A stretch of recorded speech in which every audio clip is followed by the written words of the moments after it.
region fraught with escalating tensions, Israeli forces have intensified operations across Gaza, Syria, and Lebanon. This escalation has not only worsened the already dire humanitarian crisis, but also drawn widespread international condemnation. The surge in violence has heightened urgent concerns about the stability of the Middle East. Meanwhile, the Russia-Ukraine conflict grows more complex, with a deadly plane crash involving Azerbaijan Airlines, sparking demands for clear explanations from both Kiev and Baku. As Ukraine targets a Russian drone depot, Europe grapples with mounting energy disputes, further deepening the regional divisions. And on the global stage, former President Donald Trump's strong support for the H-1B visa program, coupled with his backing of Elon Musk, has reignited debates on U.S. immigration policy. These developments raise pressing questions. Will these plans redefine the future of immigration in the United States? Now, let's begin by addressing the ongoing Israeli aggression on the Middle East. Welcome to In Focus.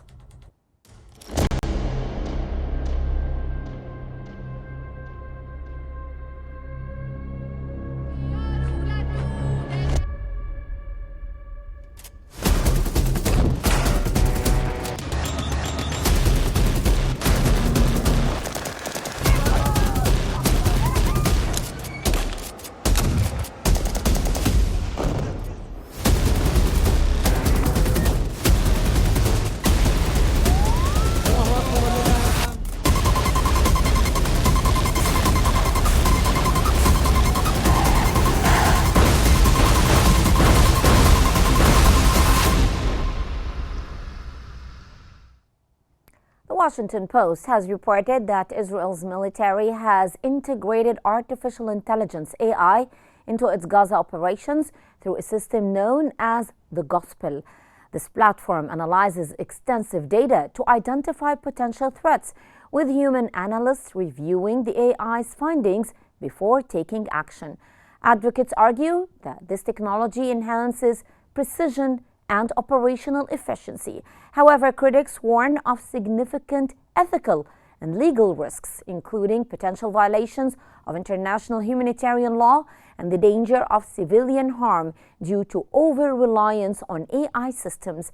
These concerns underscore the complexities of integrating advanced technology into warfare. This shift raises pressing questions about how to balance innovation with accountability. The international community must prioritize adherence to humanitarian principles and address potential gaps in oversight to mitigate these risks. To better understand the drivers and implications of this recent tension in the Middle East, we turn to Dr. Maryam Wahid, political science professor, live from Cairo. Welcome to you. And now, in your opinion, how does the systematic targeting of Gaza hospitals by Israeli forces breach international humanitarian law?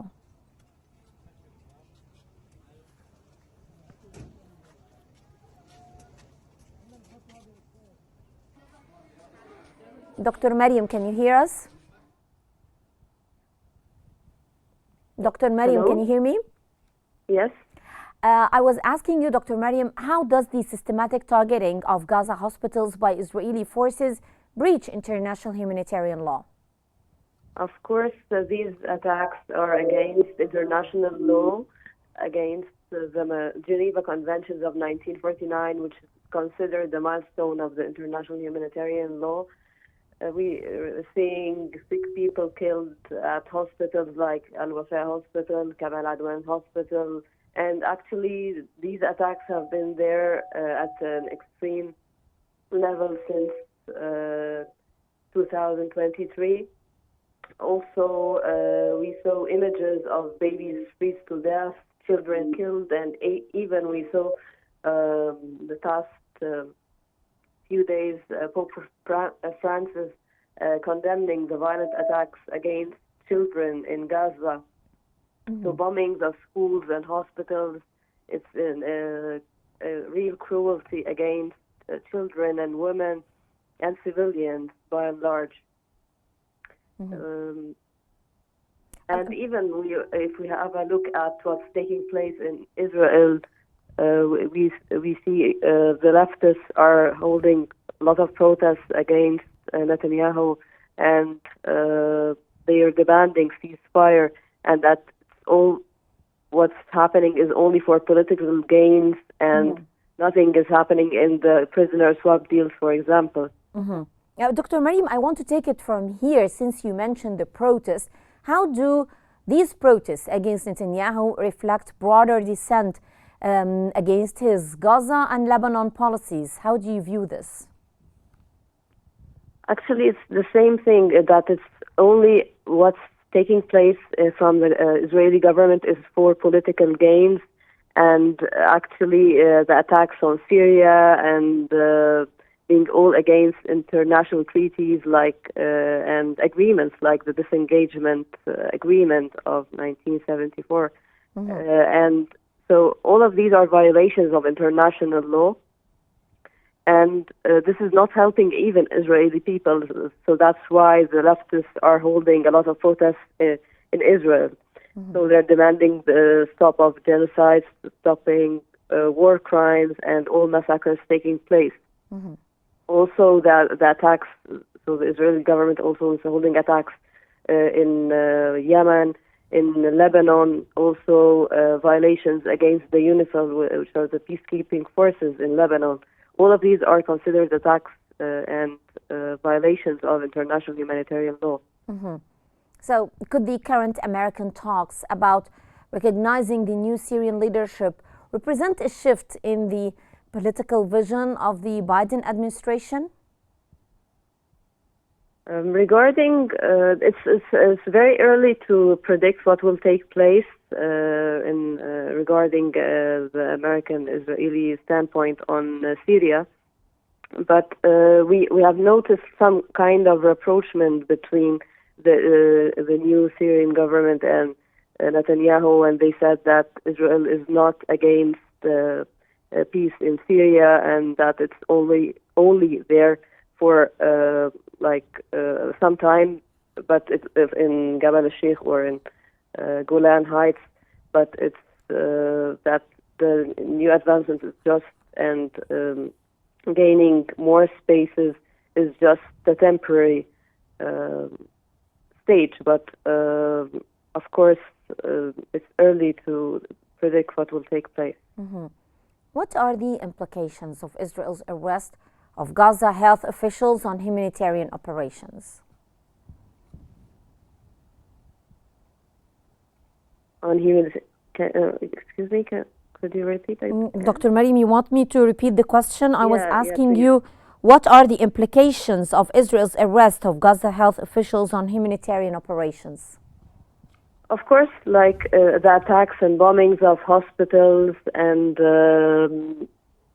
actually evacuating hospitals and detaining medical staff, because actually protection of medics is a key point and a key pillar of Geneva Conventions. So according to the 4 Geneva Conventions, it's very clear that medics should be protected according to international humanitarian law. So any attacks on medics, not the detainment or evacuating hospitals, of course, this is a great attack and really cruel and violent. Thank you very much, Dr. Mariam Mohid, Professor of Political Science, joining us live from Cairo. Thank you very much for helping us unpack this complex issue. And now let's move to the recent developments in the Russia-Ukraine conflict.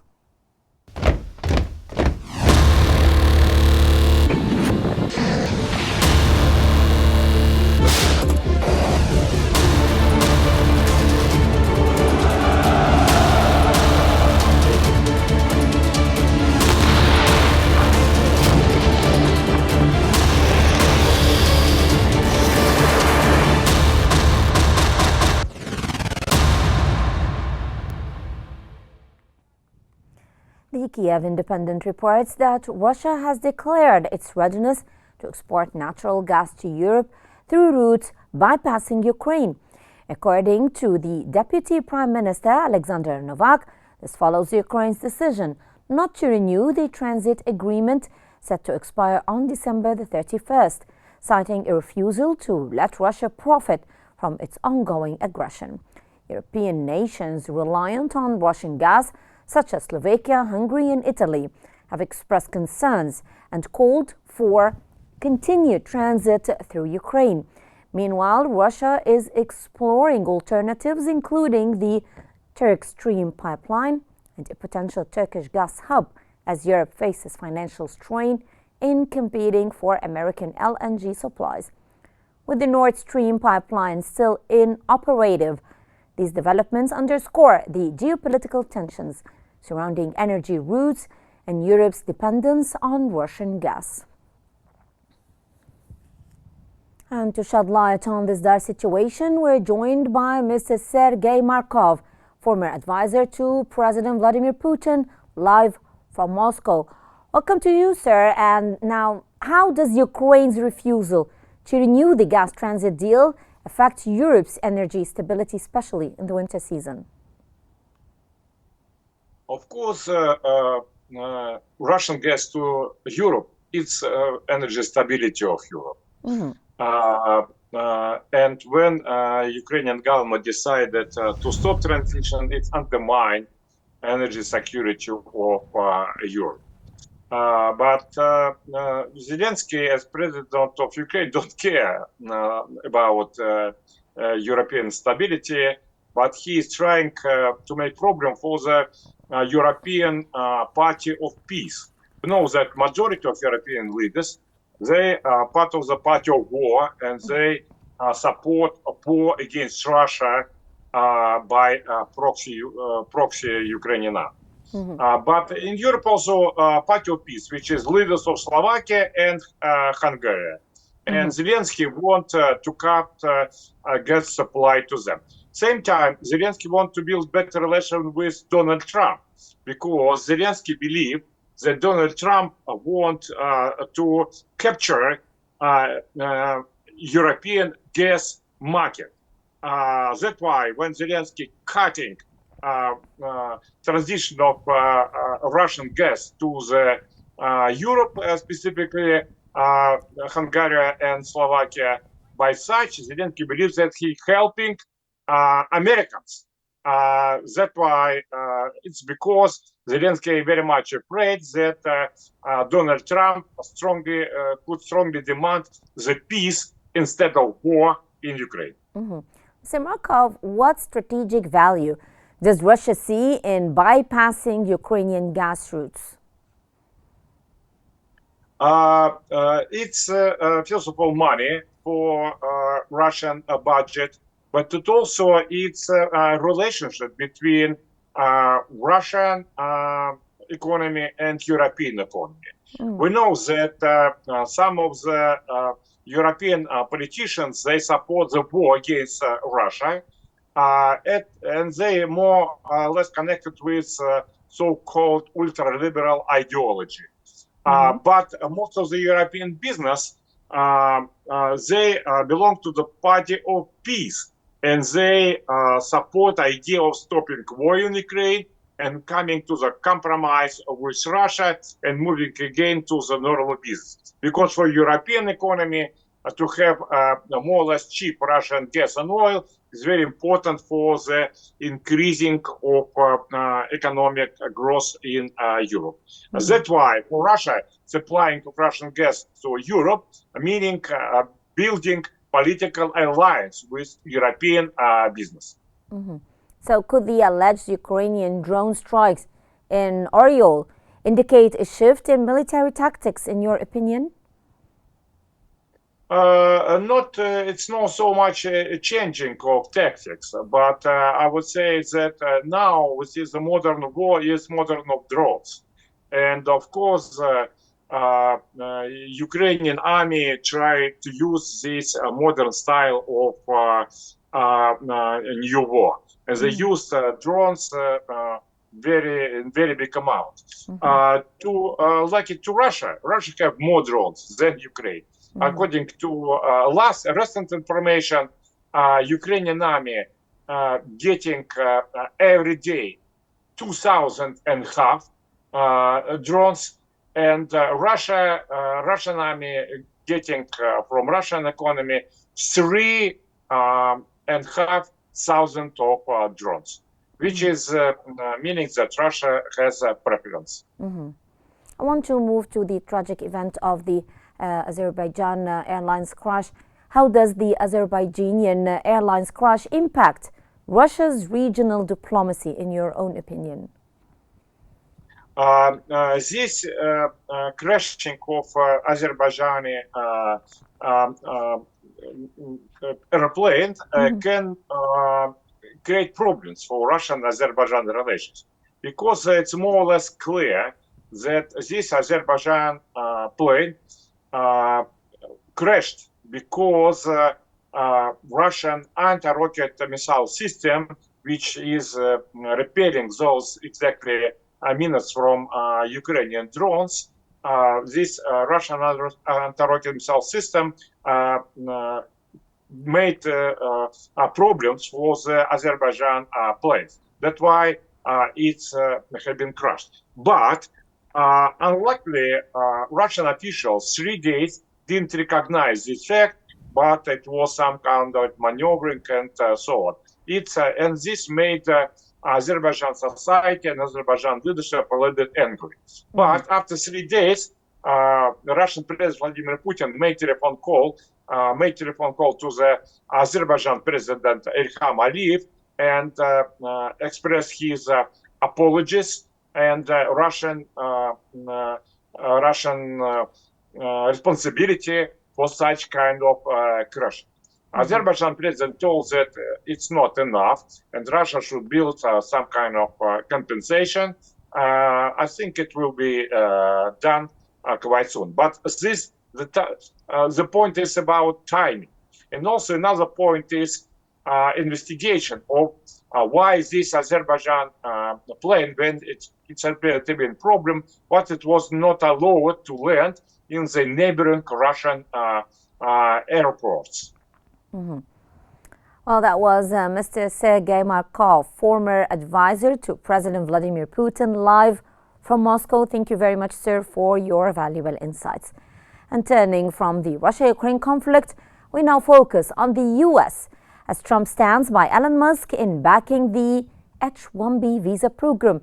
The debate intensifies over its impact on U.S. immigration. With Trump's strong support for foreign tech talent, will the new plans redefine U.S. immigration? We can fix every single problem our country faces and lead America, and indeed the whole world. USA! This is a magnificent victory for the American people.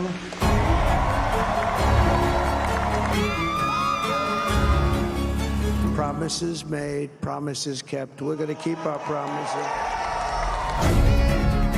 Nothing will stop me from keeping my word to you, the people. We will make America safe, strong, prosperous, powerful, and free again.